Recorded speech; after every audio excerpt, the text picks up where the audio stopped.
So this is to show you how to use the pregnancy test, the ovulation predictor. I know. Predictor Wondfo is similar, different way to read it though. So this is what mine looked like when it came. And it kind of gives you directions on the back. And I know it's confusing for people who don't know how to use it. Or whose cameras can't focus. There we go. So there's a max line on it, which you do not go above that line when you're dipping it in your urine. And it says 3 seconds into the urine, and then you wait 5 minutes to read results. So, yeah, I have my cup of urine over here, and I will show you what to do. Forgot to show you at the top here, there's a little tear strip that you just rip open, and then this is what your test strip will look like. The side here might be a different color. Sometimes they use blue. As long as this is HCG, that's all that matters. The ovulation ones will be LH for luteinizing hormone, which, if you don't know what that is, need to go look it up. Basically, that maxes out right before you're about to ovulate. So, anyway, there's the max line. So you're going to be dipping this piece into the urine for 3 seconds. I'm not going to show you my urine because I'm sure you don't want to see it. But here we go. 1, 2, 3. And then you pull it out. You're supposed to put it on a clean, dry surface. And you can see that the pee is already making its way up. And Mr. Caius wants to help us. Yeah, but that's not going to happen. So, anyway, easiest thing to do is to not look at this while it's going, because sometimes you can pretend to see a line while it's still going, and it drives you crazy. My phone is being really dumb with recording video, but anyway, I'll come back in a second when it's all done, and we will go over the results. Obviously, they're going to be negative. Okay, so it's almost done running the ink across the testing area, but I thought I'd go over a couple more things. So like it points out here, there it goes. You have the control line, which is going to be closest to the handle where you touch it, and then the test line. If the test line shows up on the pregnancy test, doesn't matter how light it is, if you can see a pink line, a second pink line, closest to the max strip, you are looking at a positive test. Sometimes these cheapy pregnancy tests give off false positives. That does not usually happen, but there was one in the many that I took while we were trying to conceive Caius that did actually give me a false positive. So you always want to back these up with something more reliable, like a first response or an answer, or a pink dye test. You don't want to do blue dye because they are notorious for giving you pretend lines, basically. So this one would indicate a positive. Again, the test line does not have to be that dark. If it's just the control line and nothing else, that's a negative. If nothing shows up, or you get a test line and no control line at all, it's invalid. So that's that.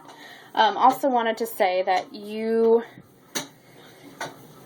need to learn how to focus your camera, Becky. Holy moly. Good grief. I'm being attacked behind me, sorry.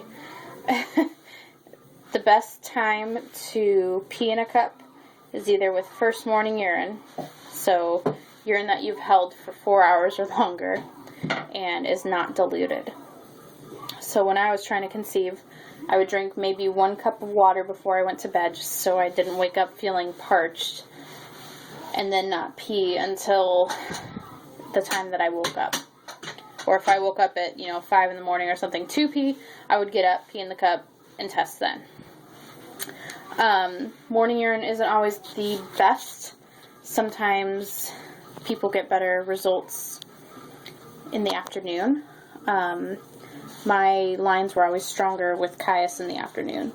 So typically, you want to drink as little as possible fluids in a 2 to 4 hour time period before you test. So that way your urine is not diluted. Hello, Caius. I know. Anyway, without further ado, here is my Wondfo pregnancy test. And as you can see, it is 100% negative. So, yeah, this is the control line. If you want to see a positive pregnancy test, just go Google positive Wondfo HCG test. Sorry, Kais is playing with toilet paper. And it'll show you, your second line would be probably about here, if there was a second line. But anyway, that's how that one works. And your ovulation one is going to look identical to this. Again, the handle is going to be a different color. It's probably going to say LH, but same thing with the urine and the making sure your pee isn't diluted with water or other various liquids. You'll dip it in 3 seconds, wait 5 minutes, and then read it. Typically, most people will always have that second test line, but for the ovulation, the OPKs, you want the second line to be just as dark or darker than your control line. That will indicate a positive test. If it's not as dark or darker, then you have not begun ovulating yet. Caius, stop, honey. I shouldn't say begin ovulating.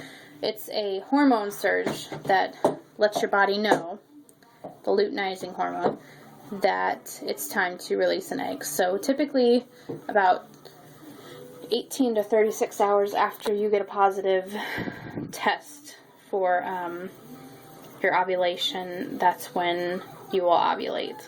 Not always. Sometimes your body gears up and doesn't ovulate, but most women will ovulate 18 to 36 hours. So it's a good time to start having sex baby dancing and trying. So, that's pretty much it. If you have any questions, just let me know. Bye.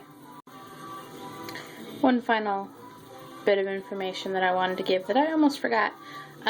Don't read these after 10 minutes. Don't look at them, especially if they're negative after 5 minutes.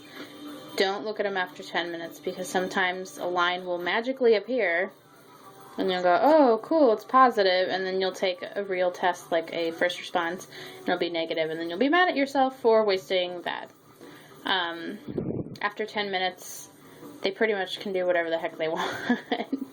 They don't always, but yeah, they're not readable after 10 minutes. So, between 5 minutes and 10 minutes, go ahead and read it.